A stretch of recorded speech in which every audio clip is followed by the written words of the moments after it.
Hey everyone, today I want to talk to you about laws. Now, as we all know, if you kill somebody or take something from someone that doesn't belong to you, you get put in prison because you broke the law.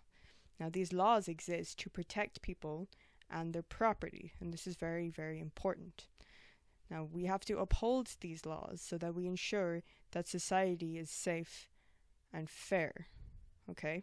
So that's very, very important. Now, there are tons of laws that exist that a lot of people don't even know exist and are really unfair. An obvious example is blasphemy laws in Ireland. Right? These are laws that shouldn't exist because these are laws that control what you can and can't say. It is a form of censorship. And it is grossly unfair because we don't even know if there is a God. So laws like this don't exist to protect anybody. They exist to protect ideas. This is very, very dangerous. And they exist to pander to a group of people for political gain. This is wrong. This is horrible. Suppose it's all true, and you walk up to the pearly gates and you are confronted by God.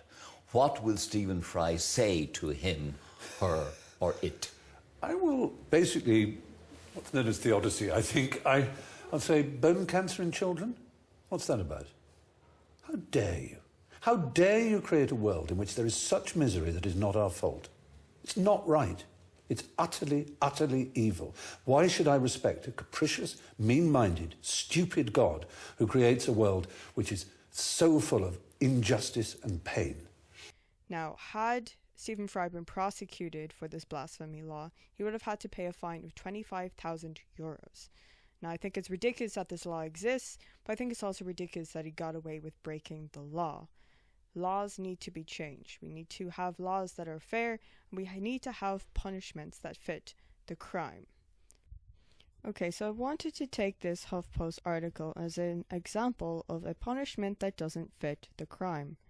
This man is serving more than 13 years in prison over 2 joints worth of marijuana. Okay, so let's look at this. A 49-year-old father of 7, Noble, is serving more than 13 years behind bars in Jackson Parish Correctional Centre in Jonesboro, his crime being caught with the equivalent of 2 joints worth of marijuana in 2010. He had no chance of parole. The State Board of Pardons and Parole rejected Noble's petition for clemency in May simply because he hadn't served 10 or more years in prison yet. State law requires inmates to be in custody of the Department of Corrections for a minimum of 10 years before they'll consider an inmate's application for clemency. Now, personally, I do not believe that marijuana should be illegal at all. Perhaps you disagree and think that no marijuana should be legal or that just medical marijuana should be legal. But hopefully you still agree with me that the punishment was too severe for that crime.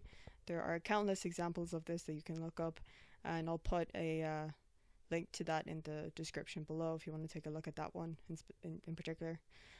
But what I really want to talk about now is the C-16 bill in Canada, right? Where you could possibly be sent to prison for using the wrong pronouns. Yes, you heard me correctly. Check this out. And I think the most egregious elements of the policies are that it requires compelled speech. The Ontario Human Rights Commission explicitly states that refusing to refer to a person by their self-identified name and proper personal pronoun, which is the pronouns that I was objecting to, can be interpreted as harassment, and so that's explicitly defined in the relevant policies.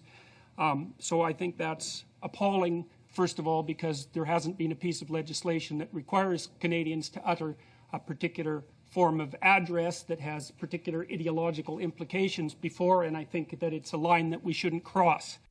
Okay, so I hope everyone watching this understands how awful this law is, okay? People are going to be guilty of harassment on a regular basis, so how is it going to be enforced? Well, it's probably going to be enforced selectively. So the government gets to decide who is guilty of harassment, who gets fined or even put in prison. This is a disaster. Now, like some other laws, it might not be enforced at all, and is just there to pander to transgenders or whatever. That's not good enough. That's not what laws exist for.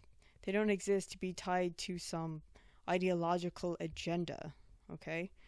Now, I encourage everyone watching this to sign these petitions that I have in the description below, if they are Canadian, of course. And I hope you guys will check out my stream later where I talk more on this with some of my friends about laws and what is and isn't okay.